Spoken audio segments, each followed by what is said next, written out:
Hello दोस्तों, average से संबंधित जो सवाल अक्सर पूछे जाते हैं उनमें से एक सवाल ये भी है। और इस तरह के सवाल को कैसे हल करना है, इसके दो तरीके हो सकते हैं। जैसे उसने बोला है 13 संख्याओं का औसत 15 है। मान लीजिए ये 13 संख्याएं हैं, ये ट्रिक 1 बता रहा हूं, उसको कैसे करेंगे।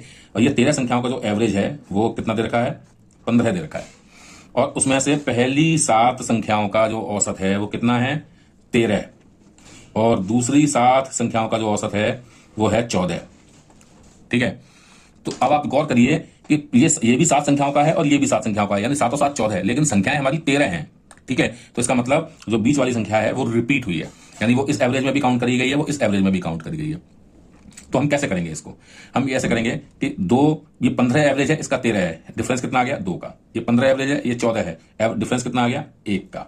ठीक है, तो इसका मतलब क्या हो गया कि यहां डिफरेंस और ये डिफरेंस को हम ऐड कर देंगे, कितना आ जाएगा 3 का। और हमारा एक्चुअल एवरेज कितना है 15 का, तो 15 माइनस 3 बराबर 12।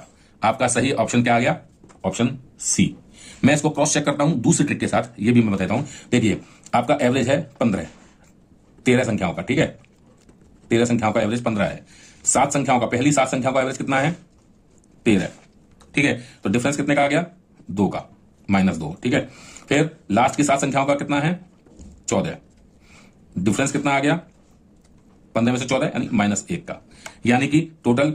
अब मैं ये कह सकता हूं कि जो 15 माइनस 2 माइनस 1, ये दोनों को घटा दूंगा तो ये क्या आएगा, ये आपका 7वां यानी मिडिल टर्म 7वीं संख्या होगी, कितनी 12।